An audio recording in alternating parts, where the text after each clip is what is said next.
हाथ जोड़ दे म्यूट करके। इच्छामि खमासमनो वन्दी उजामि जाय निश्चयाय मत्तेन वन्दामि। इच्छामि खमासमनो वन्दी उजामि मत्तेन वन्दामि। इच्छा कारेण संधिसौ भगवन् भगवान् अभिन्तर राय्यं खामेउ खामेहु इच्छम खामेमि राय्यं भूली गए इसका सूरय। सॉरी इच्छकार सूराय शुभ देवसी सुख तप शरीर निराबाध संचम यात्रा निर्वहोची स्वामी साताचे जी बात पाणी लाभते जी इच्छामि इच्छकार एक जन बोलो। खमासमि इच्छा कारेण संधिसौ भगवन् अभूत्योमि अभिन्तर राय्यं खामेउ तम खामेमि राय्यं जंकिंचि अपत्यं परपत्यं वत्ते पाणे विणीये व्यावच्चे आलावे संलावे उच्चासने समासने अंतर भाषाए ऊरी भाषाए परिमिनं सुहुं वा वायरं वा तुब्बे जानः अहं न जानामि तस्मिच्छामि दुःखम् आमि खमासमि क्या करेना संधिसौ भगवान वायना संधिसौ इच्छामि खमासमि वन्दी जानि जयनिस्य मत्तेन वन्दामि क्या करेना संधिसौ भगवान वायना लेशु जानि जयनिस्य मत्तेन वन्दामि इच्छकारी भगवान नमो हरिहन्ताणं नमो सिद्धाणं नमो हरियाणं नमो वज्रायाणं नमो लोये पंच नमोकारो सर्वपावपणासनो मंगलानं च सर्वेसिं परमं हवै मंगलम् जय जगदेव जोड़ो जगगुरु जगानंदो जगनाहो जगबंधो जय जगप्रिया महोभयम् जय सुयाण बभो तेतयराणम् अपच्छिमो जय जय गुरुलोगाणं जय महप्पा वंदे महायसं महाभागं महावीरं महामुनिम् अमरनरराय मह्यं चरमतीर्थयरमिमस्तेथस सर्वारिष्टप्रणशाय सर्वाभीष्टार्थदायिने सर्वलब्धिनिधानाय श्री गौतम स्वामिने नमः। श्री सुधर्मा स्वामिने नमः। अज्ञानतिमिरान्धानां ज्ञानाञ्जनशलाकया नेत्रमुन्मीलितं येन तस्मै श्री गुरवे नमः। परमात्मा पार्श्वनाथ भगवान की आराधना पोष दशमी पर्व के निमित्त की आराधना चल रही। आज कई लोगों ने पहला उपवास किया है, किसी ने पहला आयम्बिल किया है और किसी ने पहला एकादशना किया। कल पोष दशमी है और कल परमात्मा पार्श्वनाथ भगवान का जन्म है। परसों परमात्मा की दीक्षा है। परसों परमात्मा का दीक्षा कल्याणक महोत्सव है और ऐसे निमित्त में हम परमात्मा की आराधना विशेष रूप से कर रहे हैं। तो आज हम ऐसे परमात्मा का ध्यान करना सीखते हैं। ध्यान की साधना के पहले प्रारंभ में कुछ उनके जीवन के बारे की सारी घटना काफी लोग जानते भी हैं, कुछ लोग शायद नहीं भी जानते होंगे, लेकिन उनके जीवन का सारा प्रसंग जो है वो जाने बिना समझे बिना भूतकाल ख्याल नहीं आएगा। फिर जब हम ध्यान करने बैठेंगे तब वो सारा दृश्य हमको सामने लेना पड़ेगा, और उस दृश्य को सामने लेंगे तभी जाकर के हमको ये ख्याल आएगा। ऐसी स्थिति के अंदर जैसे सुबह में प्रवचन तो चल ही रहे हैं, और प्रवचन के अंदर परमात्मा के पार्श्वनाथ भगवान के 10 जन्मों का वर्णन चल रहा है। थोड़ा सा इन शॉर्ट में आपको ये बताना जरूर चाहता हूं कि संसार के अंदर 2 जीव एक तरफ से आते हैं, इकट्ठे होते हैं। इनका नाम है मरुभूति करके, ये छोटे भाई हैं, और इधर सामने ये जो है इनके दूसरे भाई, अब जिनका नाम कमठ।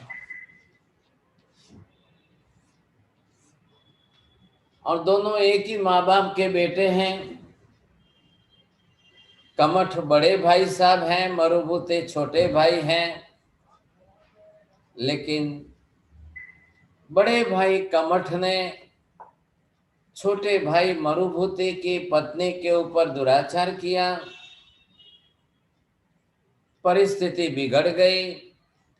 मरुभूति 12 व्रतधारी शुद्ध श्रावक था। व्रत, नियम, पचखान, तप, तपस्या, आराधना करने वाला सम्यक दृष्टि साधक था। मौन रहा, कुछ भी नहीं बोला। लेकिन बात अरविंद राजा तक पहुंच गई। अरविंद राजा इस मरुभूति सज्जन व्यक्ति का एक बड़ा अच्छा मित्र था। उसके गुणों से, उसकी सज्जनता से, मरुभूति की सुशीलता और उसकी धर्म परायणता से एक राजा उसको सामने से मित्र बना करके रखा। और बात आखिर अरविंद राजा के सामने गई। अरविंद राजा ने बड़े भाई कमठ को देश निकाल करके हद पार कर दिया। आप मेरे राज्य में से निकल जाओ। एक आम सड़ा हुआ होता है तो बॉक्स के अंदर बाकी के सब आम को सड़ा देता है, तो मेरे राज्य में ऐसे इंसान नहीं होने चाहिए। अरविंद राजा धर्म परायण राज्य चलाता था, तो उसने उसको हद पार करके निकाल दिया। अब आप सोचिए, छोटे भाई ने तो कुछ भी नहीं किया। अब अरविंद राजा है तो राजा का तो कर्तव्य है, उसने तो सजा दी और बाहर निकाल दिया। कमठ बाहर जाकर एक सन्यासी आश्रम में जाकर सन्यास लेता है, तापस बनता है, जटाधारी बन करके साल भर बाद वापस आता है। और आकर के उसने फिर वापस मरुभूति को संदेशा कहलाया। और ये बड़ा भोला भाला सज्जन आदमी मिच्छामी दुक्कड़म मांगने के लिए, क्षमा याचना के लिए सामने जाता है। एक बार तो अरविंद राजा रास्ते में मिल गए तो उसको समझा बुझा कर वापस भेज दिया, लेकिन फिर भी अपनी भावना प्रबल थी, नम्रता का गुण था। और ये बड़े भाई हैं, चलो मेरे प्रति कोई गांठ न बांधे, वैर वैमनस्य न रखें, मैं क्षमा मांग लेता हूं, जाकर के मुक्त हो जाएं हम दोनों। बिना कारण क्यों हम जो है वैर वैमनस्य दुश्मनी रखें। जैसे ही मरुभूति जाता है, कमठ मायावी वृत्ति से थोड़ी थोड़ी आंख खोल कर देख लेता है कि पास में आ रहा है। जैसे ही मरुभूति ने जा करके पैरों में गिर करके मिच्छामी दुक्कड़म मांगा, और इस लुच्चे आदमी कमठ ने बड़ी पत्थर की शिला उठाकर उसके सिर पर फोड़ करके मार दिया। इतनी बड़ी पत्थर की शिला जैसे ही सिर पर पड़ी तो सिर फूट गया, खून की पिचकारियां छूट गई, और केवल मुंह से मिच्छामी दुक्कड़म शब्द निकला और उसका प्राण निकल गया, मर गया। आश्चर्य तो इस बात का है कि मरने के बाद भी बड़े भाई साहब कमठ जो है अब भी वो छोड़ने को तैयार नहीं थे। तो उन्होंने अपनी तरफ से एक भारी निकाचित नियाणा बांधा, जन्म जन्म तक मैं इसको मारता रहूं, जन्म जन्म तक मैं इसको मारता रहूं। ऐसा निकाचित नियाना करने का यद्यपि कोई प्रयोजन नहीं था, लेकिन वैर वैमनस्य की वृत्ति के अंदर कोई भी इंसान इतना इतना भारी नियाना निकाचित कर लेता है। आप उत्तराधीन सूत्र सुन रहे हो। 34वें अध्ययन में जो मलेशिया का विषय है, उसमें आपको मैंने समझाया कृष्ण लेष्या, और कृष्ण लेष्या के साथ रौद्र ध्यान के परिणाम आ जाते हैं। अनंतानुबंधी कसाय, ये तीनों इकट्ठे होकर के ये नियाना निकाचित कर लिया। मरुभूति यहाँ से मर करके दूसरे जन्म में जाता है। अब ये दूसरे जन्म में आकर के हाथी बनता है। अब हाथी बन करके भी ये धर्म व्रत नियम करता है, भगवान की पूजा भक्ति करता है, बेले के पारने, बेले 2 उपवास के पारने, फिर वापिस ठाम चौबेरा एकासना वगैरह, क्योंकि पूर्व जन्म के संस्कार दूसरे भव में हाथी के भव में आ गए, और ये कमट दूसरे भव में जा करके मरता है, और ये जा करके यहाँ पर सांप बनता है। अब ये सांप बन करके फिर मारता है सांप। कमट ने भी यहाँ पर इस जन्म में इसको मारा। एक तरफ अंदर मिथ्यात्व की वृत्ति, दूसरी तरफ ये हिंसा का पाप, और इधर जो है ये नियाना निकाचित नियाने का कर्म। अब ऐसे भारी पाप कर्म बांध करके अब ये दूसरे भव में, अगले जन्म में ये आगे बढ़ता है। अब इस तरह से कल ये तीसरा भव, कल ये चौथा भव, फिर वापिस जो है आगे जा कर के अब ये 5वां भव, ये 6ठा भव, ये 7वां भव, ये 8वां भव, ये 9वां भव।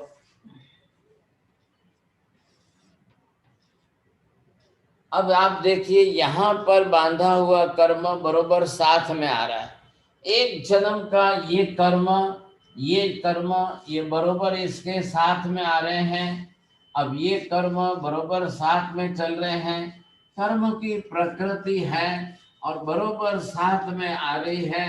अब यहाँ आते आते जो है ये 10वें भव में आकर के ये वापस जो है यहाँ पर व्यंतर बना है,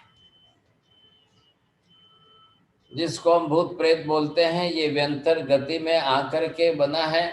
यहाँ इसका मेघमाली नाम है। इधर देखिए इनके भी भव होते हैं। अब ये भी तीसरे भव में जा करके फिर वापस आते हैं, चौथे भव के अंदर, फिर 5वें भव के अंदर, 6ठे भव के अंदर, 7वें भव के अंदर, अब ये 8वें भव में, ये 9वें भव में, और यहाँ पर ये 10वें भव में।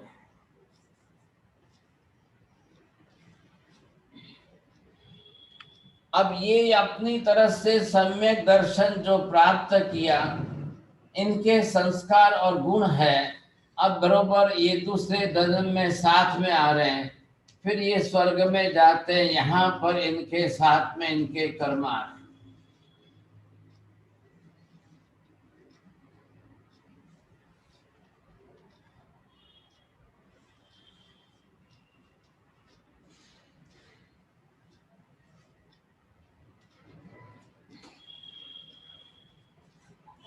संसार का जन्म मरण चक्र चल रहा है। इधर मैंने आपको बताया कि दोनों का रिलेशन था, ये भाई थे। बस पहले जन्म में भाई रहे, बाकी के सब जन्म में दुश्मन शत्रु बन के। शत्रुता इनकी है। कमठ ने वैमनस्य रखा है, कमठ शत्रु बन करके आ रहा है, लेकिन मरुभूति ने अपनी तरह से समता, शांति, सहन शक्ति, समाधि भाव बढ़ाता है। न पहले जन्म में प्रतिकार किया, न दूसरे आगे के जन्मों में कहीं पर कोई प्रतिकार नहीं किया।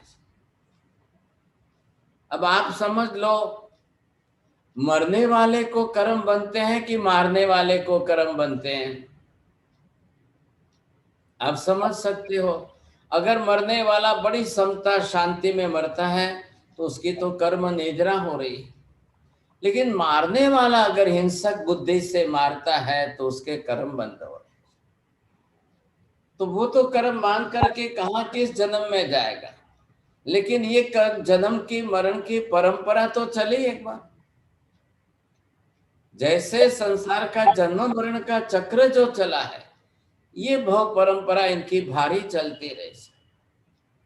अब इस भव परंपरा को क्या करें हम, कैसे करें? कोई क्या करे। लेकिन पहले जन्म में छोटा भाई मरुभूति धर्म समझकर सम्यक दर्शन प्राप्त करके व्रत विरति पचखान तप तपस्या गुणों की उपासना जीवन में आचरण काफी अच्छा सुधार लिया। हालांकि इनकी पत्नी जो थी बड़ी विचित्र थी, वो धर्म नहीं करती थी, वो धर्म नहीं मानती थी, लेकिन इसने अपनी प्रतिज्ञा नहीं छोड़ी और ये धर्मिष्ठ होकर के आगे बढ़ गए। अब भव तो इनके भी होंगे, जब तक कर्मक्षय नहीं होगा वहां तक तो मोक्ष में नहीं जाएंगे, लेकिन हाथी के भव में भी धर्म आराधना की। मैं इतना सब विस्तार तो आपको करूं तो 2 महीने लग जाएंगे, लेकिन यहाँ तो मुझे थोड़े में बताना है, फिर ध्यान की प्रक्रिया सिखाना। अब इसके बाद ये यहाँ से तीसरे चौथे पांचवें छठे सातवें आठवें भव में आते हैं। अब यहाँ आकर के इन्होंने जो है विश्व स्थान की आराधना की और इन्होंने तीर्थंकर नाम कर्म बांध लिया। पहले जन्म में सम्यक दर्शन पाया है, फिर तो आगे तीसरे जन्म चौथे जन्म में, बाद में 5वें जन्म में भी दीक्षा ले रहे, 7वें में दीक्षा ले, 8वें में दीक्षा ले रहे। अब ये अपनी तरफ से दीक्षा लेकर के विश्व स्थान की आराधना करते हैं, तीर्थंकर नाम कर्म। इसका मतलब ये है कि तीर्थंकर नाम कर्म इन्होंने यहाँ 8वें जन्म में रिजर्व कर लिया। अब रिजर्वेशन हो गया, अब ये 10वें जन्म में वहां जाकर सीधे ही पार्श्वनाथ भगवान बनेंगे। तो इन्होंने अपनी आत्मा का तो विकास किया, दैट इज स्पिरिचुअल डेवलपमेंट।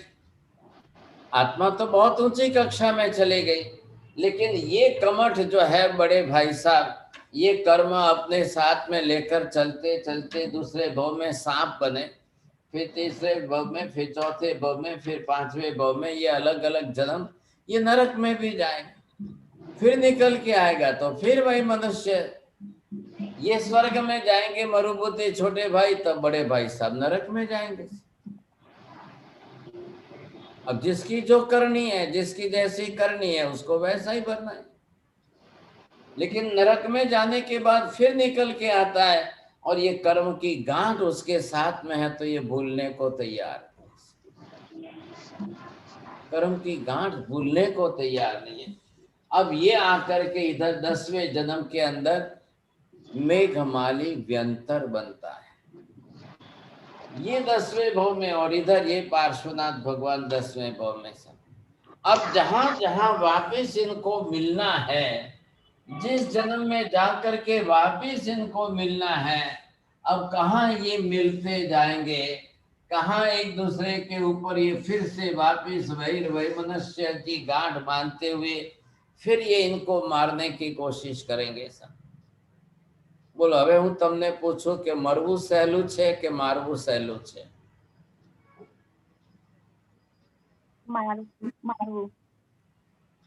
मरવું સહેલું છે કે મારવું સહેલું છે?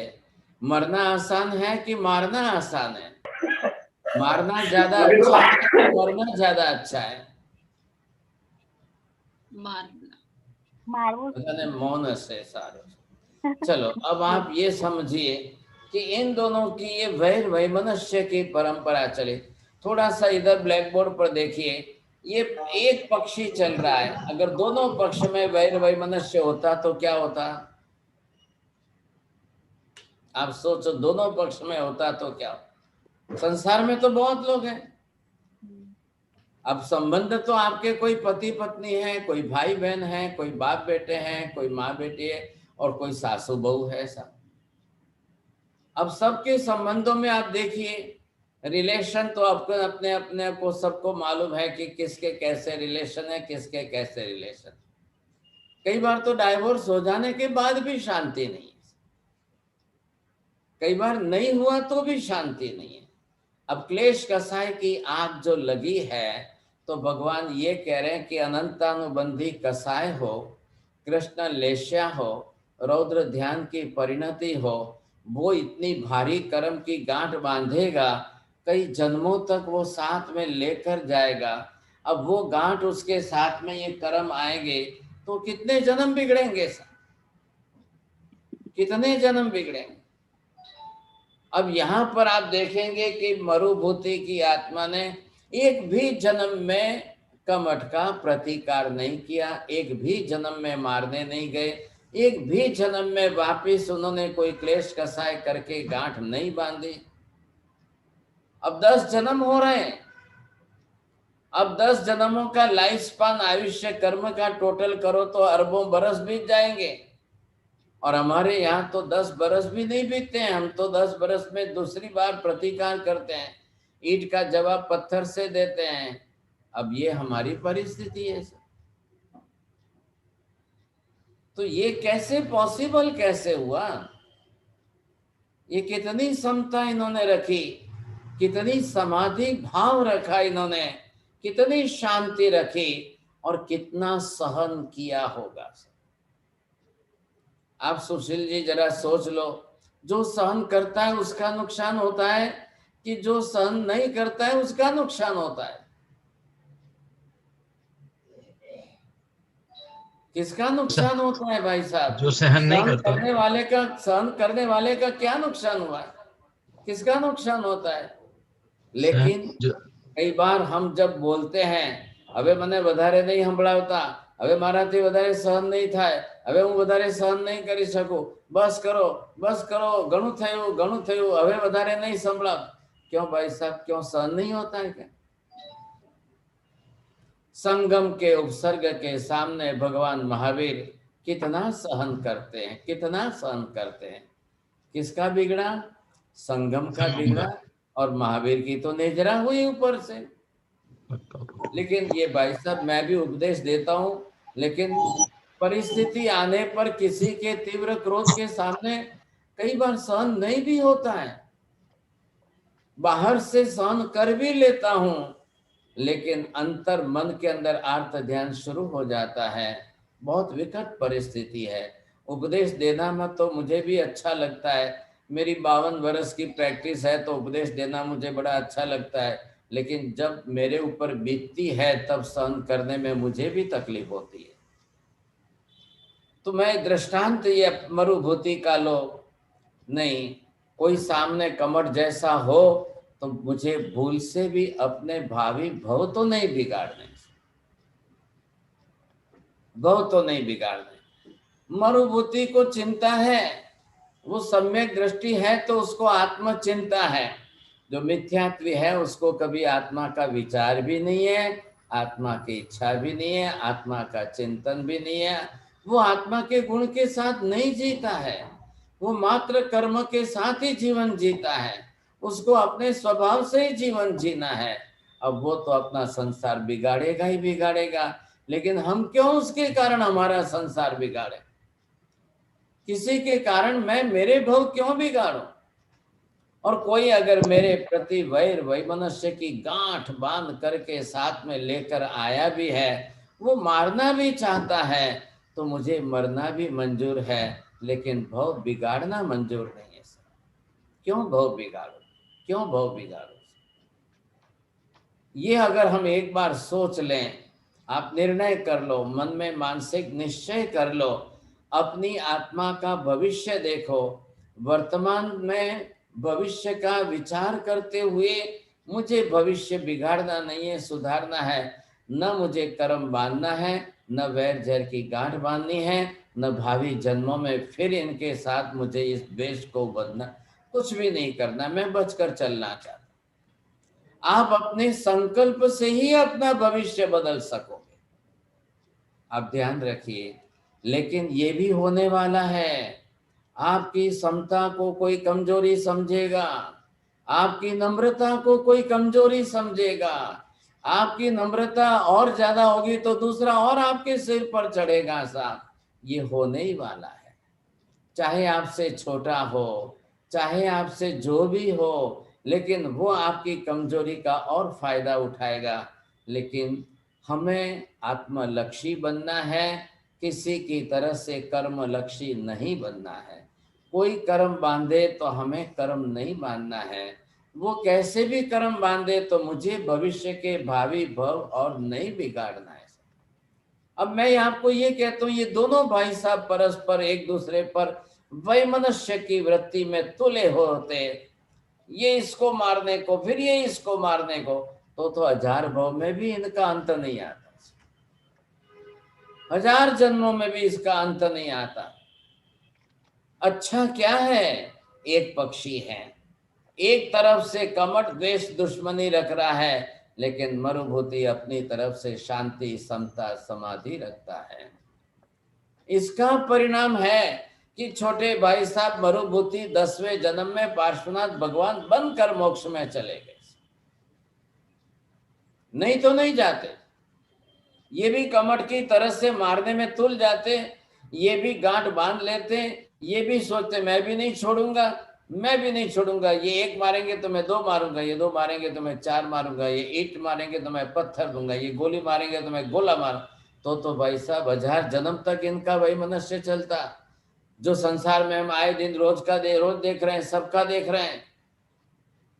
वो बोलता है मैं कोई इससे कम थोड़ी हूं, वह कोई बोलता है मैं इससे कम थोड़ी हूं, वो और ज्यादा क्लेश कसाएगा।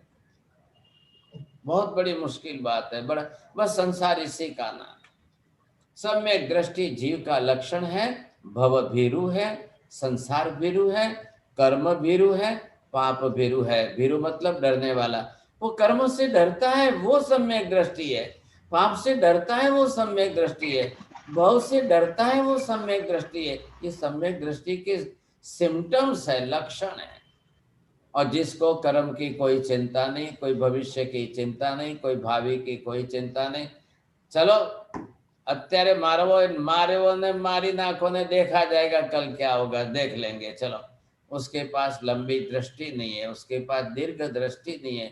जो स्वभाव से जीवन जीता है, जो मात्र कसाय में जीवन जीता है, उसको बुद्धि का उपयोग नहीं करना है, उसको अपनी ज्ञान शक्ति का उपयोग नहीं करना है, वो ज्ञान दशा विकसित करना ही नहीं चाहता है, वो कृष्ण लेशा में से बाहर निकलना नहीं चाहता। सबसे बड़ी समस्या ऐसी स्थिति के अंदर अब मरुभूति दूसरे भव, तीसरे भव, चौथे भव, आते आते 8वें जन्म में वो एक तरफ विश्व स्थानक की आराधना करता है, तीर्थंकर नाम कर्म उपार्जन करता है। 9वें भव में 10वें प्राण देवलोक में जाते हैं, फिर वहां से उतर करके अब कल रात को भगवान का जन्म होगा। सभी इतिहास की बैकग्राउंड आपको मैंने थोड़ी समझाई है। अब प्रभु का जन्म, जन्म कल्याणक का महोत्सव, जन्माभिषेक महोत्सव, अब वो दृश्य आपको सामने लाकर मेडिटेशन करना है, बस उतना ही ध्यान करने का विषय है। तो वो आपको ध्यान करने के लिए समझना है हम किस तरह से कैसे करेंगे। अब ये दृश्य यहाँ पर मैं आपके सामने वर्णन करता हूँ।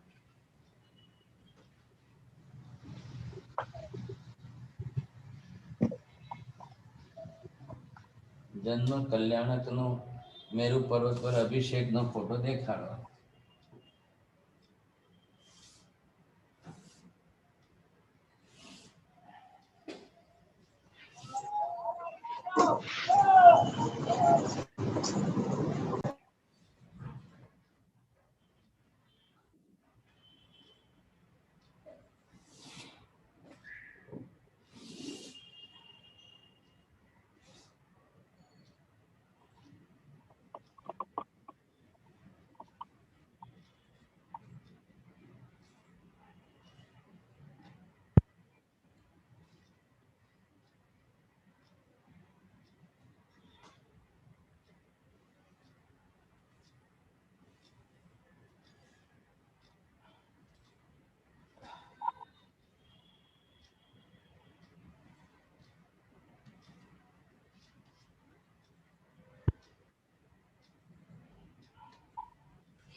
हाँ, थोड़ा तो ख्याल आ गया आपको। ये मैंने 14 राजलोक का नक्शा बनाया है और यहाँ पर 10वां प्राणत नाम का देवलोक है, जिसको हेवन स्वर्ग कहते हैं। तो ये जो है ये देवलोक है।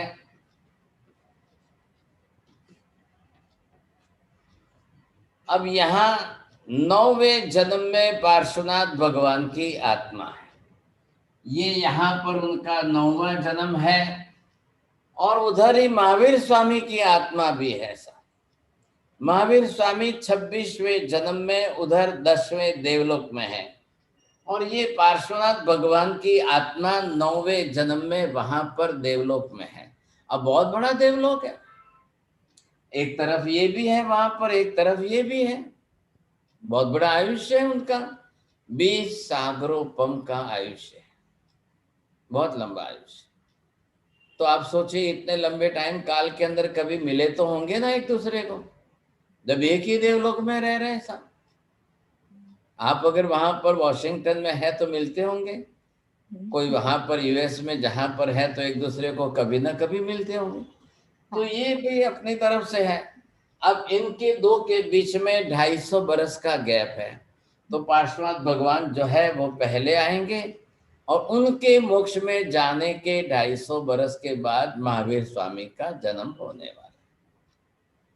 अब आपको ख्याल आ जाएगा अच्छी तरह से।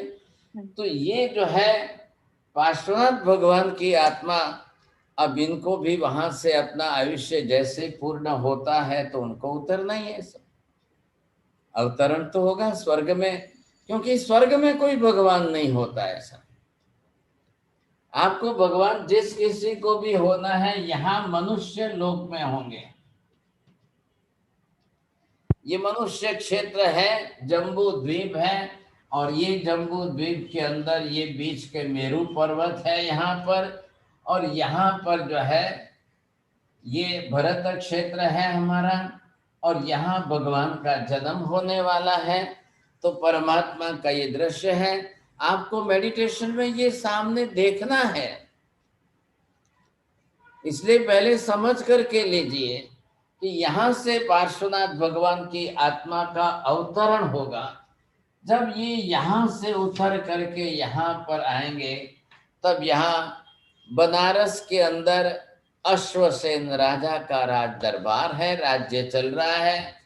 अश्वसेन राजा की महारानी वामा देवी है। वामा देवी माता की कुक्षी में प्रभु पधारेंगे, वो तो च्यवन होगा और 100 और 9.5 महीने माता के गर्भ में उनके शरीर का विकास होगा। तब कल जाकर के पोष दशमी की रात्रि को भगवान का जन्म होगा। अब बस ये दृश्य आपको देखना है। यहाँ से आप शुरुआत करेंगे साहब, पूरा 14 राजलोक देखेंगे। आपकी आंखों के सामने 10वां देवलोक आएगा, वहां पर पार्श्वनाथ की आत्मा, महावीर की आत्मा। अब वहां उनका आयुष्य पूर्ण समाप्त होता है, उनका च्यवन होगा। इधर मृत्यु लोक में मनुष्य क्षेत्र के अंदर यहाँ पर जो है ये जम्बू द्वीप है, दक्षिण भरत है। भरत क्षेत्र मैंने मौन एकादशी को भी समझाया है तो ख्याल आएगा थोड़ा। तो भरत क्षेत्र के अंदर बनारस कभी आप गए होंगे, देखा होगा, वाराणसी नगरी दूसरा नाम है उसका। तो वहां पर अश्वसेन राजा का राज दरबार था। अब इस बात को आज तो कितने 2900 बरस बीत गए। उस समय उनकी महारानी वामा देवी थी।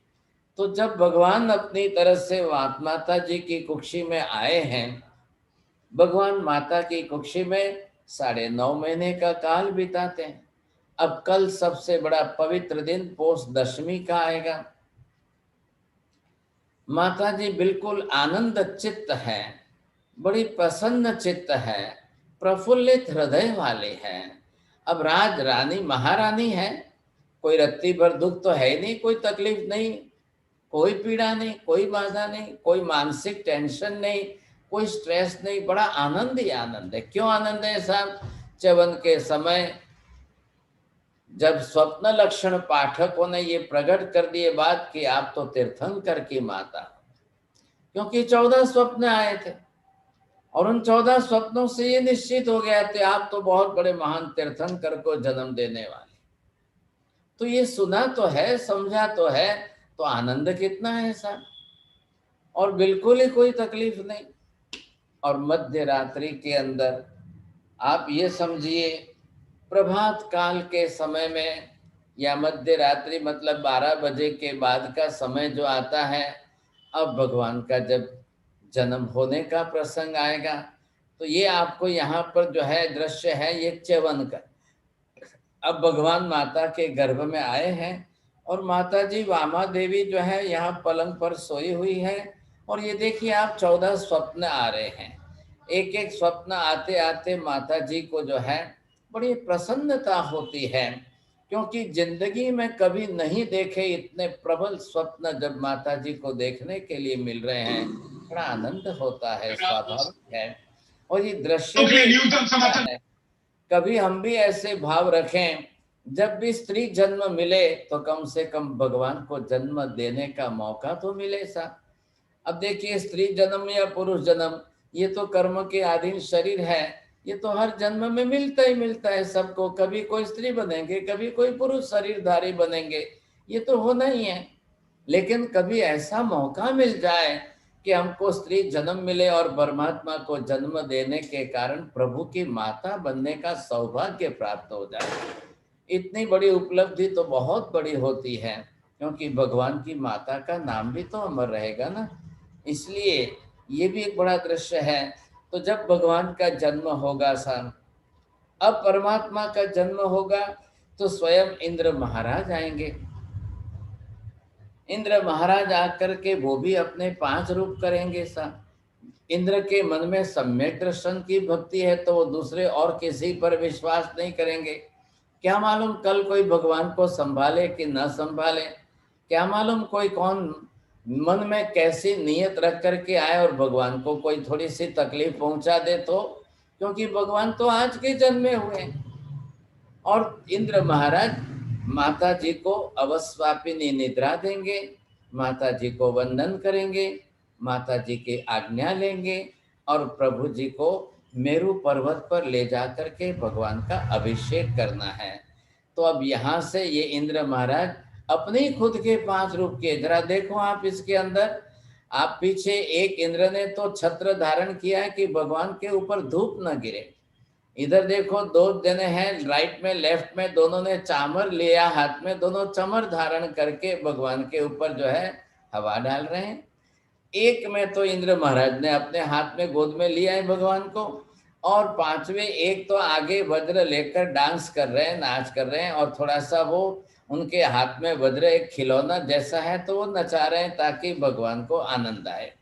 अब ये करते करते 5 रूप के साथ में मेरु पर्वत पर जा रहे हैं। इंद्र महाराज आए कहाँ से? यहाँ से, ये पहला देवलोक है। अब यहाँ से ये आते हैं, यहाँ पर आएंगे। अब यहाँ से भगवान को ले करके अब ये गए तो ये मेरु पर्वत के शिखर पर यहाँ जाना है, एक परमानेंट स्थान बना हुआ है।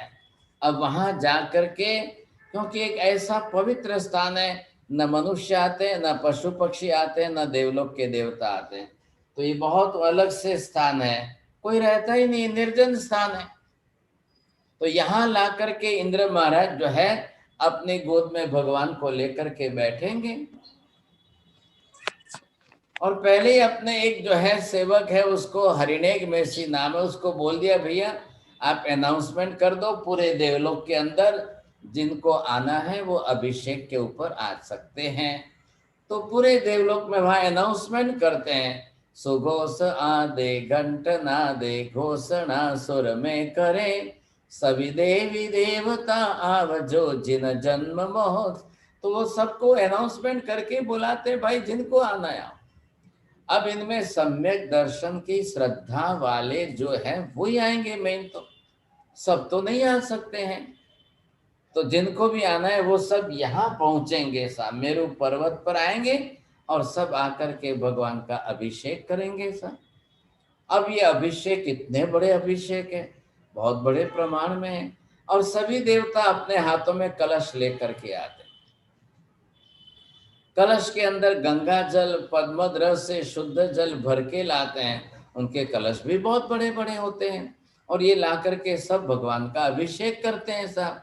फिर इंद्र महाराज भी आते हैं, फिर यहाँ से सौधर्म ईशान इंद्र शक्रेंद्र वो भी आते हैं, वो भी आकर के वृषभ का रूप बना करके सिंह में से दूध की धारा निकाल कर भगवान का अभिषेक करते हैं।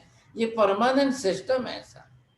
24 ही तीर्थंकर, सभी तीर्थंकर भगवंतों की इसी तरह से जो है व्यवस्था होती है। इंद्र महाराज ही आएंगे, वही भगवान को लेकर जाएंगे, वही मेरू पर्वत पर अभिषेक करेंगे। ये सारा दृश्य जो है इसी को आधार लेकर के, और वीर विजय जी महाराज ने करीब 300-350 बरस पहले एक स्नात्र पूजा पढ़ाई, वो हमारे यहाँ आज भी रोज प्रचलित है, हम पढ़ाते हैं, समझे कि नहीं। इसी वर्णन, ये वर्णन जो है कल्प सूत्र आगम शास्त्र में है, और भी अन्य आगम शास्त्रों के अंदर है। ये वर्णन परमानेंट सिस्टम है जो सभी तीर्थंकर भगवान के लिए होती है। मेरू पर्वत न, अब ये यहाँ पर ला करके भगवान का अभिषेक करेंगे, अभिषेक करेंगे, फिर बाद में अष्ट प्रकारी पूजा करेंगे साहब। भगवान के शरीर पर चंदन का विलेपन करेंगे, आभूषण धारण कराएंगे, नृत्य भक्ति करेंगे, धूप दीप करेंगे, ये देखेंगे आप जो है भगवान का अभिषेक। तो यहाँ पर इंद्र महाराज किस तरह से परमात्मा को गोद में लेकर के बैठे हैं, और इधर चारों तरफ अन्य इंद्रों को और देवियों को देखिए, किसके हाथ में कैसे कलश है, किसके हाथ में कैसे कलश है, और किस तरह से भगवान के ऊपर दूध की धारा बहाते हुए अभिषेक कर रहे हैं। तो एक बड़ा अच्छा सुनहरा दृश्य है। और कई देवता देव दुंदुभी बजाते हैं, कोई अलग अलग वाद्यंत्र बनाते हैं, नृत्य भक्ति आदि भी करते हैं साहब। सबका भाव ये, क्योंकि एक ही प्रसंग है भगवान के जीवन का, सिर्फ जन्म का ही प्रसंग है कि मेरू पर्वत पर सब देवलोक के देवताओं को मनाने का एक बहुत बड़ा अच्छा आनंद मिलता है, अवसर मिलता है। ये बर्थडे सेलिब्रेशन है ना, तो सबको आनंद होता है। अब परमात्मा के जन्म अभिषेक वगैरह जब हो, तो आज जो भगवान इंद्र महाराज ने भगवान की अष्ट प्रकारी पूजा विधि आदि सब वहां मेरू पर्वत पर की थी, वही आज हम कर रहे हैं, उसी की कॉपी कर रहे हैं, उसी के अनुकरण में हम करते जा रहे हैं साहब। तो ये एक परंपरा हजारों साल से चली आ रही है, और आज इसी तरह से परमात्मा का अभिषेक वगैरह होता है, पूजा होती है, सब कुछ होता है। उसके बाद में भाव भक्ति से हम चैत्य वंदना आदि करते हैं साहब। अब इंद्र महाराजा भगवान को लेकर के माता जी के पास आते हैं, तो भावेश भगवान को तो माता जी के पास ला करके सौंपना ही है सब। अब माँ को तो थोड़ी देर के लिए अवस्वापिनी निद्रा, जिसको आप बोलते ना एनेस्थीसिया, तो वो दे करके उनको शांति से सुला दिया। अब वो जागेगी और बालक नहीं देखेगी तो माँ की तो वेदना, रोना शुरू हो जाएगा। तो इंद्र महाराज जो है ये अभिषेक आदि करके फिर वापस भगवान को माता जी के पास ला करके रख देते हैं, और फिर उनकी अवस्वापिनी निद्रा दूर कर लेते हैं। माँ अपने बेटे को पास में देखकर बड़ी खुश हो जाती है, और ऐसे समय में ये 56 दिक् कुमारिकाएं वगैरह आती है, वो पहले आती है, और वो भी अपनी तरह से सारी क्रिया करती है साहब। 56 दिक् कुमारिका, अब वो आकर के सारी जो है अपनी तरह से स्तुति का क्रिया वगैरह करती है, और उसके बाद माता पिता वो 13वें दिन के बाद अब भगवान का नामकरण वगैरह करेंगे। माता पिता भी मनाएंगे जन्मोत्सव सारे नगर के अंदर जो है। तो अब आपने ये दृश्य उनका देखा है, ये कॉमन सभी भगवान के लिए। आपको बिल्कुल मेडिटेशन करना है। क्या करेंगे? एक तो पहले बताया हुआ पूरा जो है मरुभूति से कमर से 10 जन्म तक का सोच लो। उसके बाद में ये 14 राजलोक का दृश्य, 10वें देवलोक में 20 सागरोपम के आयुष्य वाले मरुभूति और ये पार्श्वनाथ भगवान और महावीर की आत्मा है। अब ये महावीर पार्श्वनाथ भगवान की आत्मा का अवतरण होता है। इधर आपको वाराणसी नगरी में अश्वसेन राजा और वामा देवी माता की कुक्षी में भगवंत पधारते हैं। अब ये समय बीतता है गर्भकाल का, और पोष सुदी दशम का दिन कल आएगा। वो सुदी दशम की रात्रि को भगवान का जन्म होता है। ये सारा दृश्य आपको अपने अंदर देखना है, बस आपको कुछ भी नहीं बोलना है। अब ये दृश्य देखते देखते देखते आपको सारा आनंद, ये जन्म कल्याणक का मेडिटेशन है। आपको पूरा दृश्य, एक पूरी फिल्म आपको चलते हुए, मूवी चलते हुए दिखाई देनी चाहिए। बस आंखें बंद हैं, आप शांत बैठे हैं, ये पूरी मूवी चलती हुई आपको दिखाई देगी। अब ये करते करते आप इतने स्वस्थ स्थिर हो जाओगे, और ये करते करते जैसे आप स्थिर हो जाओगे तब आपको आगे का ख्याल आएगा। इसके पहले आप अपनी तरफ से जो है बरोबर शुद्धिकरण करके सामयिक लेकर मेडिटेशन के अंदर आप ध्यानस्थ बैठिए। अर्ध पद्मासन हो, पूर्ण पद्मासन हो, सुखासन हो, आपको जिस आसन में बैठने की अनुकूलता हो आप बैठिए। आपको ज़्यादा से ज़्यादा 1 सामयिक लगे, 2 घड़ी का समय लगेगा, 48 मिनट आप बैठ करके पहले वो दृश्य देखिए, फिर बरोबर अपनी तरफ से ये चिंतन की धारा में शुरू करिए। थोड़ी देर के लिए आप जप कर लीजिए। पहले प्राथमिक कक्षा के लिए ओम ह्रीं श्रीं अर्हं श्री शंखेश्वर पार्श्वनाथाय नमः। आप जीभ हिलाएंगे नहीं, होठ हिलाएंगे नहीं, आप बिल्कुल जो है आंख खोलेंगे नहीं। बड़ी शांत मुद्रा के अंदर ओम ह्रीं श्रीं अर्हं श्री शंखेश्वर पार्श्वनाथाय नमः। धीरे धीरे धीरे मन में, भले ही आप 10 मिनट ही करो, लेकिन पहले जाप करिए और फिर ये दृश्य पूरा मेडिटेशन का बरोबर आंखों के सामने लाइए। बरोबर एक धारा में चलता जाएगा, एक ऐसी धारा के अंदर चलता जाएगा, बरोबर आपको आनंद आएगा।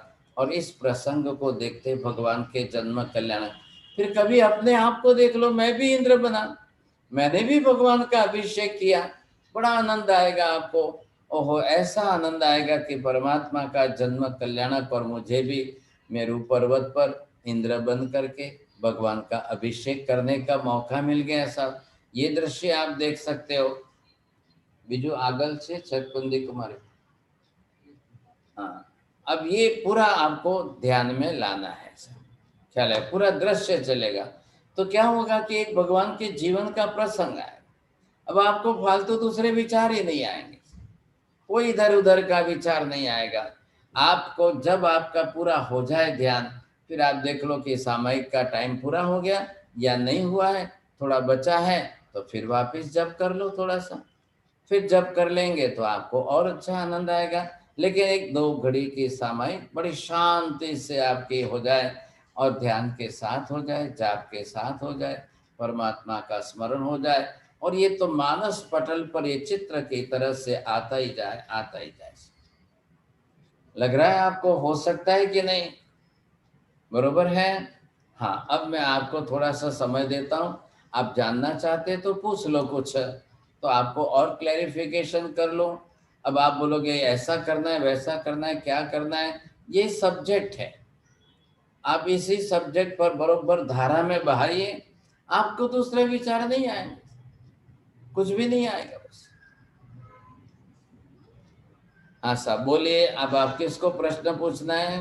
हाँ, जिस किसी को भी क्वेश्चन है प्लीज 1 बाय 1 आप अपना अनम्यूट करें, सब एक साथ में मत करना, नहीं तो आप अपना हैंड रेस कर सकते हो और क्वेश्चन पूछ सकते हो, बट प्लीज 1 बाय 1।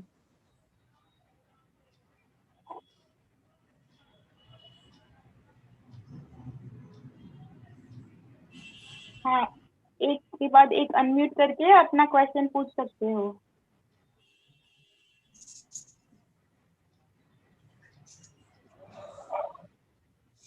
हेलो, हाँ, मत्यन वंदामी साहब जी। हाँ धर्मलाल, मैं ये पूछना चाहता हूँ कि अपन चेयर पे बैठ के अपन ध्यान कर सकते हैं कि नहीं कर सकते? आप नहीं पूछो तो ज्यादा अच्छा है, नहीं तो दूसरे सब तैयार बैठे। नहीं बोले तो मेरे को थोड़ा बैकपेन का प्रॉब्लम रहता है अगर नीचे अरे बैठते मैं तो। अभी भी आपको हाथ जोड़ता हूँ, विनती करता हूँ, नहीं हाँ, पूछो तो ज्यादा अच्छा है।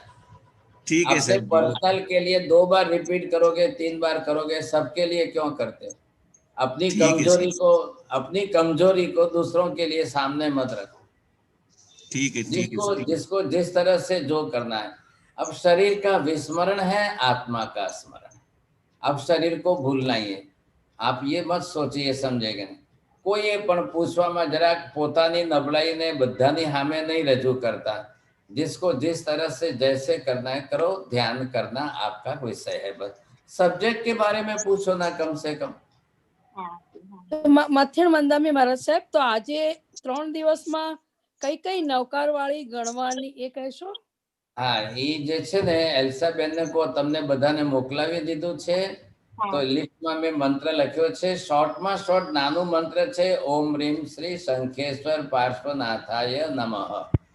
એટલે આજે ભગવાનનું કલ્યાણક કઈ નથી, પણ 3 દિવસના હિસાબે, કેમ કે તેલો 3 અઠમ કરીએ તો 3 ઉપવાસ, અઠમમાં 3 ઉપવાસ આવે એટલે 2 કલ્યાણક, કાલે જન્મ અને પરમ દિવસે દીક્ષા, તો 1 દિવસ કેવો લેવો, એટલે 9, 10 ને 11 એવી રીતે લેવાય છે। તો આજે પણ જાપ કરો, 40 માલા ગણો, કાલે 40 ગણો, પરમ દિવસે 45 ગણો, તો 3 દિવસની અંદર 125 માલાનું જાપ થાય। अब जाप अलग से करो और ये मेडिटेशन एक सामयिक के लिए अलग से करो। अच्छा, ओके। हाँ, जाप अलग प्रक्रिया है, ध्यान अलग प्रक्रिया है। ध्यान में आपको मंत्र कुछ भी नहीं गिनना है, जाप में मंत्र गिनना है। ध्यान के अंदर कल्याणक का प्रसंग है, जन्म का वो देखना है। परसों में फिर वापस आपको दीक्षा कल्याणक का दूसरा प्रसंग आपको सिखा दूंगा। तो पहले इतना तो कम से कम आ जाए। फिर थोड़ा स्तोत्र पाठ है, वो सगरम का है, फिर चिंतामणि स्तोत्र है, फिर नमीन का है, तिजय पोत्र का है। अब शनि रवि का क्लास भी है, तो 2 दिन और बता दूंगा साहब। जरूर जरूर। મથેણ મંદાવી મહારાજ સાહેબ, મેડિટેશન માટેનો મોર્નિંગનો ટાઈમ સારો કહેવાય કે સાંજનો ટાઈમ સારો કહેવાય? વધારે સારો બ્રહ્મ મુહૂર્તનો સમય છે, बिफोर सनराइज। ખ્યાલ આવ્યો? फिर अब आपकी सुविधा है, अगर सुबह सुबह शांति से हो जाता है तो बहुत अच्छा है, नहीं तो फिर और भी कोई टाइम देख लो। शांति का टाइम होवे वो ज्यादा अच्छा है। क्या है कि नहीं? तो आपको बिल्कुल निश्चिंतता होनी चाहिए, विदाउट अब डिस्टरबेंस न हो, ऐसी निश्चिंतता का समय देख लो बस। ब्रह्म मुहूर्त ये 3:30 to 4:30, राइट? हाँ, बिफोर सनराइज 2 घड़ी ने 4 घड़ी, बस 2 घड़ी ने 4 घड़ी। हाँ महाराज साहब, एक सेट में क्वेश्चन है कि वेर इज कमठ आत्मा नाउ? कमठ की आत्मा कहाँ है अभी? अभी भगवान की आत्मा मोक्ष में। कमठ इस संसार के चक्र में घूम रहा है साहब। अभी इस समय वो व्यंतर है, व्यंतर। ख्याल आया? अब वो व्यंतर के रूप में इस समय है। बोलो, कोઈને મળવું છે જેને ભૂત પ્રેત આપણે કહીએ છે ને, તમે કોને જોવા છે તો એડ્રેસ આપો તો કહું તમારા ઘરે આવે। अब वो तो बेचारी भटकती हुई आत्मा है, वो तो आज भी भटक रही है, और उसका स्वभाव तो 10 जन्म का बना हुआ है। लेकिन आपके पास आएगी, फिर आपके साथ झगड़ा हुआ तो फिर आपके साथ। तो बहुत बच के रहना, दूर रहना अच्छा है। बराबर है। हाँ हाँ जी, किसी को भी क्वेश्चन है प्लीज अनम्यूट करे और क्वेश्चन पूछिए, मेडिटेशन कैसे ये विषय में। मथेण वंदामी महाराज साहेब, तो सम्यक दृष्टि करवी होय અને તો એના સ્ટેપ્સ છે કઈ? એ સંકલ્પ કરી અને પછી આપણે આગળ કરવું પડે, રાઈટ? એના સ્ટેપ્સ છે કઈ, કઈ રીતે કરી શકાય? सम्यक दर्शन प्राप्त करने की प्रोसेस बहुत बड़ी है, अब वो सिखानी पड़ेगी। और वो जो है ग्रंथि भेद की प्रक्रिया है, तो वो मैं अलग से सिखाऊंगा, तब की बात है। अभी आप श्रद्धा, just to develop your real faith on that. क्या है? भगवान के प्रति आप श्रद्धा बनाओ, और इस समय पहले ये कर लो। सम्यक दर्शन के लिए हम अलग से सीखेंगे, तब की बात। ओके સાહેબ જી, એક હજી ક્વેશ્ચન પૂછું? આપણે 12 સાથિયા શેના માટે કરીએ? અરિહંત પરમાત્માના 12 ગુણો છે, 4 અતિશય ને અષ્ટ પ્રાતિહાર્ય 4 + 8 = 12. એટલે દરેક વખતે મંદિરમાં અરિહંત પરમાત્માની આરાધના આવે ત્યારે 12 સાથિયા, 12 लोगसનો कौशक, प्रदक्षिणा देता 12 खमासना, ये पद्धति है, विधि है. तो इसके अंदर हेतु यही है. બરાબર. ઓકે, મારો એક પોતાનો क्वेश्चन છે કે જ્યારે जब भी हम ये ध्यान साधना करते हैं तो first you have to visualise ये आत्मा है जो आई नीचे अभी इंद्र 5 रूप लिए और नाउ ही इज वो मेरू पर्वत पर गए हैं. तो ये सब खाली विजुअलाइज करना है पूरा, जस्ट शांति से बैठ के, दैट्स इट. बस आज जैसे एक आप मूवी देखते हो कि नहीं, टीवी देखते हो तो टीवी पर एक कोई फिल्म देखते हो तो आंख खोल के देखते हो. अब ये तो टीवी पर नहीं आएगी, तो ये आपको आंख बंद करके पूरा एक विजुअलाइज करना है. अब आपको देखते ही जाना है, देखते ही जाना है क्या हो रहा है. अब उसके पहले आप जाप कर लो, फिर ये साधना चलेगी. अब बीच में कोई आपको फालतू विचार ही नहीं आएगा, पूरी क्रमशः चलती रहेगी. And then join our own self in that. I am also Indra. I am also doing that Abhishek. तो ये बहुत अच्छा हो जाएगा. मैं खुद भी उसमें साथ में जुड़ा हूँ, कर रहा हूँ, तो आपको और आनंद आ जाएगा सब. तो भगवान के जन्म कल्याणक का ये प्रसंग है. फिर परसों हम अलग से करेंगे दीक्षा कल्याणक के दिन का ध्यान, मेडिटेशन. एक दिन ये कर लो सब. अब उसके बाद में आप देखोगे कैलेंडर पंचांग में जब जब भगवान के जिस किसी भी भगवान के जन्म आते हैं तो हम इस तरफ का मेडिटेशन कर लेंगे.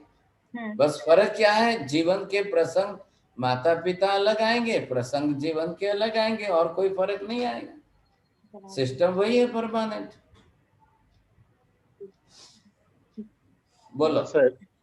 મારા સાહેબ, આપણે અંતર થયા છે કમટભાઈ, કમટ જે છે એને 10 ભાવ સુધી એને જે ઝઘડો હતો તે પાર્શ્વનાથ સાથે જ હતો. હાજી. તો એ જે 10 પાર્શ્વનાથ તો મોક્ષ થઈ ગયો, હવે કોઈ સાથે ઝઘડો છે નહીં, તો હવે એનો છુટકારો થશે કે નહીં થશે, કે એટલા પાપ બંધાઈ ગયા છે કે ભોગવવા જ પડશે? હા, હવે જે બાંધેલા કરમ એને ભોગવવાના રહ્યા. હવે એ પણ જ્યારે ભોગવશે, હવે એના કેટલા ભાવ થશે, સંસારના ચક્રમાં ફરશે ને. હવે પહેલા તો સમ્યક દર્શન પામ્યા વગર તો છૂટકો નથી, ત્યાં સુધી તો ભવો વધતા જ રહેશે. તો હવે એ એમાંથી એને છૂટવું છે. હવે એ ક્યારે સમજશે, ક્યારે એના સંસારનું શું થશે. હવે એને કર્મ એટલા ભારે બાંધ્યા છે, એટલે એનો સ્વભાવ એવો છે, ખ્યાલ આવ્યો કે નહીં. એટલે ના પાડું છું કે કોઈ પણ એમને બોલાવશો નહીં ને કોઈ મળવાની ઈચ્છા કરતા નહીં ભાઈ. એ અત્યારે ભૂત પ્રેતની વ્યંતર જાતમાં ભટકી રહ્યો છે. કારણ શું છે કાકા, હવે તમને વધારે ડિટેલ સમજાવું કે અત્યારે વ્યંતર જાતમાં છે, હવે એનું 1,00,000 વર્ષનું આયુષ્ય છે, બરોબર છે. અને અહીંયા જે છે પાર્શ્વનાથ ભગવાનનો જન્મ લઈને આ બધું જે બની ગયું, એને વાત કેટલી થઈ, હજી 2900 વર્ષ જ થયા છે. 2546મું વર્ષ આજે ચાલે છે. અને બેની વચ્ચે મહાવીર સ્વામી ને પાર્શ્વનાથ ની વચ્ચેનું 250 વર્ષ જોડી દો તો 2546 ને 250 કેટલા થયા? લગભગ 2600 વર્ષ. કાકા 2600 નહીં, 250 જોડવાના. 2546 પ્લસ 250 બરાબર 2700 ની આસપાસ થાય. હા, અને પ્લસ મહાવીર પાર્શ્વનાથ ભગવાન નું 100 વર્ષનું આયુષ્ય, બરાબર. એટલે 2900 વર્ષનો ગાળો. હજી એને 1,00,000 વર્ષ કાઢવાના છે. એનું 99 તો પતી ગયું ને કાકા. 99 પતી નથી ગયો, એના મનમાં તો પાર્શ્વનાથ મોક્ષે ગયા ને. એને પાર્શ્વનાથ સાથે ઝઘડો હતો. હા, તો હવે શું કરે, એના મનમાં એનો સ્વભાવ થોડી બદલાઈ ગયો છે. એનો સ્વભાવ છે, એનો અનંતાનુબંધી કસાય છે, એની કૃષ્ણ લેસ્યા છે, મારવાની વૃત્તિ છે, એ ક્યાં બદલાઈ ગયું છે કાકા. એટલે એમાં અત્યારે 1,00,000 વર્ષનું એનું આયુષ્ય છે, એ તો ભટકતો રહેવાનો. એટલે હવે એવો સ્વભાવ હશે તો બીજા 10 ની હાથે ઝઘડો કરશે. એનું શું કરશું આપણે? એને કોઈ એનું ભાન નથી. એને એ આત્મા કઈ માનતો નથી, સમ્યક દર્શન નથી, શ્રદ્ધા નથી, ધર્મ વરમ કશું કઈ કરતા કઈ નહીં, એટલે ભટક્યા કરશે. अब जब परिभ्रमण करता रहेगा, भटकता रहेगा, अब कब उसका कोई कल्याण होगा? कभी उसको क्या इसकी समझ आएगी, कब इसको कोई भगवान का उपदेश मिलेगा, कभी इसकी बुद्धि बदलेगी, शायद कभी ये भी सोचेगा, तब जा करके सब मिथ्यात्व की ग्रंथि का भेद करे. अब जब करेगा तब की बात है सब. તમે કાકા કઈ ઉપકાર કરતા હો તો તમારું એડ્રેસ આપો. ઉપકારમાં નથી સાહેબ. એટલે મને એમ હતું કે બે જણ વચ્ચે ઝઘડો છે, એકનું પતી ગયું તો બીજાનું બી ખતમ થાય એમ, ક્યાં સુધી ખેંચી રાખશે એમ. પણ એને પાપ જ્યાં સુધી 84 લાખ વર્ષના બીજા 84 લાખ થશે. તો આ તો 84 લાખની હાથે કોઈ સંબંધ નથી કાકા. स्वभाव कहाँ बदल, एक व्यक्ति के साथ का झगड़ा बदल जाता है. अब उसका अनंतानुबंधी कसाय है, उसका क्या करना? कृष्ण निर्जरा का कोई स्कोप नहीं, निर्जरा का कोई स्कोप ही नहीं है. हाँ, कृष्ण लेशा उसकी बनी हुई है, रौद्र ध्यान के परिणाम है, और वहां पर अलकी जात में जन्म है.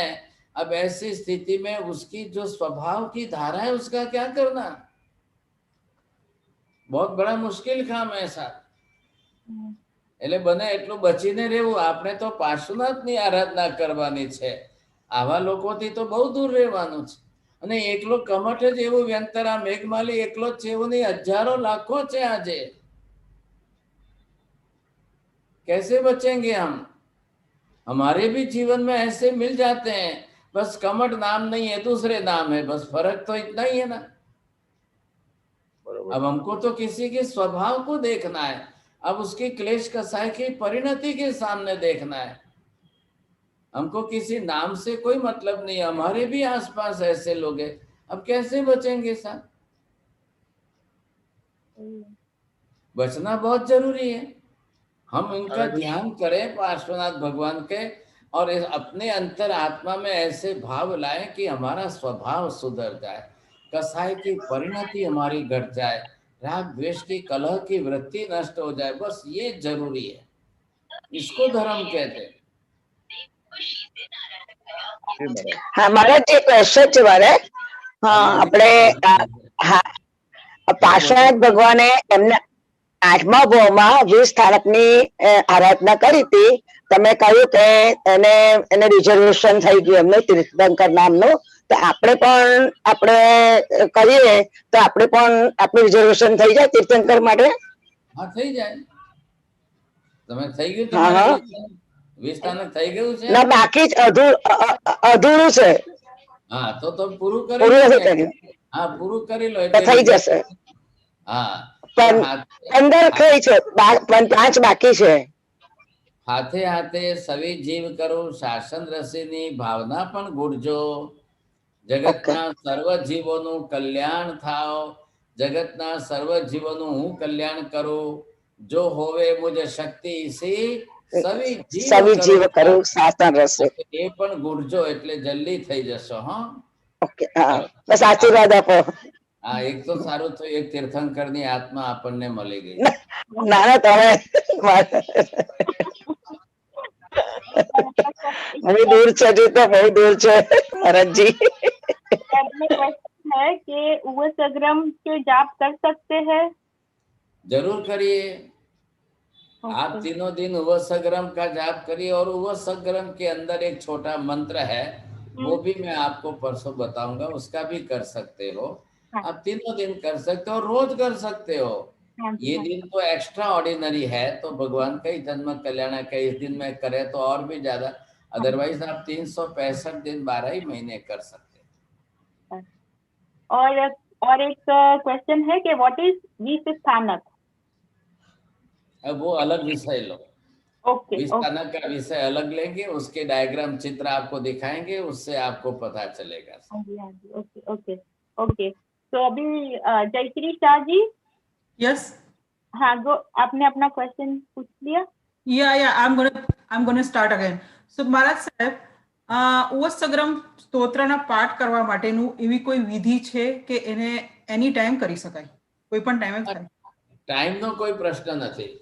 આપણે ગમે ત્યારે કરી શકાય છે જાપ કરવામાં, સ્તોત્ર પાઠ કરવાનું, એની અંદર બીજી ત્રીજી ગાથાનો મંત્ર છે એ અલગથી કરી શકાય છે, અથવા ઘણાને આખું વસગ્રમ સ્તોત્ર પાઠ કરવું ગમે છે, સામાયિક લઈને કરી શકો છો, મંદિરમાં હો તો દીવો ધૂપ કરીને કરી શકો છો, 27 મિનિમમ ગણો તો પણ ચાલે, 27 4 વાર ગણો તો આખા દિવસમાં 108 વારે થાય, એઝ યુ લાઈક, જેટલું તમને અનુકૂળ લાગે એ પ્રમાણે કરી શકો છો. એટલે 27 વાર તો કરવાના છે ટાઈમ 27. ओके ओके हाँ जी, अभी जिस किसी को भी क्वेश्चन है यू कैन अनम्यूट, आप अपना अनम्यूट कर सकते हो और क्वेश्चन पूछ सकते हो. आई थिंक महाराज साहब सबको क्लियर है. और एक चीज बतानी है. और मीना's iPhone, you can ask your question. સાહેબ ધારો કે નિયાણું કોઈ ગુસ્સો આવી ગયો હોય ને આપણે કંઈક એવું બોલી ગયા હોય, પછી એને મિચ્છામી દુક્કડમ ધારો કે દઈએ તો એ નિયાણું પતી જાય ત્યાં? એને નિયાણું ના કહેવાય, ખાલી ગુસ્સો કહેવાય. બધી વાતમાં નિયાણું તો બહુ મોટી વસ્તુ છે. બધું ધર્મ આપણે હારીએ ને ગાંઠ બાંધીએ તો નિયાણું કહેવાય, પણ આપણે મિચ્છામી દુક્કડમ આવે તો નિયાણું ના રહે. હા, નહીં તો બીજા આ હેતુ એ સમજવાનું, જે કૃષ્ણ લેસ્યાવાળા જીવોના મોઢે મિચ્છામી દુક્કડમ શબ્દ ના નીકળે, જે અનંતાનુબંધી કસાયની પરિણતિ વાળા હોય એમને જે છે નિયાણું થાય કે એ લોકોના મોઢે ક્યાંય પણ મિચ્છામી દુક્કડમ આવે નહીં, ખ્યાલ હોય નમ્રતા આવે નહીં. એ બધા એવા જીવો હોય છે, ભારે કર્મી જીવો હોય, એવા જીવો વૈર વૈમનસ્યની ગાંઠ બાંધીને સંસારમાં ભવ કરે. એટલે આપણે તો ટુ બી વેરી સેફ, આ પાર્શ્વનાથ ભગવાનની સાથે એમના જીવનમાંથી એક શિખામણ લેવા જેવી છે કે આપણે બિલકુલ સુરક્ષિત સેફ રહેવું છે. કોઈ દાડો કોઈની સાથે વેર વૈમનસ્ય તો રાખવું જ નથી. ક્લેશ કસાય રાખીને જ ગાંઠ બંધાય, પછી આપણે ભાવ બગડે ને એનાય બગડે. આ તો ભૂમિકા આવી જ નહીં જોઈએ. બસ महाराज साहब बस एक बधाने सबको बताना है कि ये जो YouTube का लिंक अभी जस्ट हुआ है ध्यान मेडिटेशन क्लास का, वो मैंने अभी चैट में भी शेयर किया है, और उसके डिस्क्रिप्शन में कैसे कौन सा जाप करना है वगैरह कैसे करना है पूरा उसका डिस्क्रिप्शन उसके ऐड कर दिया है, तो आप कृपया वो चेक कर सकते हैं. एंड ग्रुप में भी पूरा शेयर किया है कैसे करना है, जो आराधना कोष दशमी की जो आराधना करनी है वो कैसे करते हैं, पूरा मैसेज में बता दिया. और आप लोग सब मिलकर के YouTube पर या इनको आप जो WhatsApp पर भेज देंगे तो आपको डिटेल मिल जाएगी लिखित राइट डाउन में. तो आप WhatsApp में अपना अपना ग्रुप में नंबर नाम लिखा देंगे तो भी सबको मिल जाएगा. फिर वापिस जो है परसों शनिवार और रविवार दोनों दिन जो है हम इसी विषय को दूसरा ध्यान लेंगे, फिर दूसरा प्रकार बताएंगे. नमो हरिहंताणं नमो सिद्धाणं नमो आर्याणं नमो वज्रायाणं नमो लोये सव्वसापुणं एषु पंच नमोकारो सव्वपावपनाशनो मंगलाणं च सव्वेसिं परमं हवै मंगलम्. मंगलं भगवान् वीरो मंगलं गौतम प्रभो मंगलं स्थूलिभद्राद्या जैन धर्मोस्तु मंगलम्.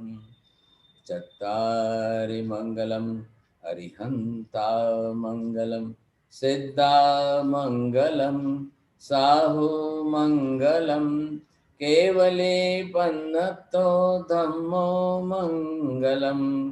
चत्वारि लोकोत्तमा अरिहंता लोकोत्तमा सिद्धा लोकोत्तमा साहु लोकोत्तमा केवली पन्नतो धम्मो लोकोत्तमो. चत्वारि शरणं पवज्जामि अरिहन्ते शरणं पवज्जामि सिद्धे शरणं पवज्जामि साहु शरणं पवज्जामि केवली पन्नतं धम्मं शरणं पवज्जामि. सर्वमङ्गलमाङ्गल्यं सर्वकल्याणकारणं प्रधानं सर्वधर्माणां जैनं जयति शासनम् मत्थेड वंदामी खूब वंदना त्रिकाल वंदन साहेब त्रिकाल वंदना त्रिकाल वंदन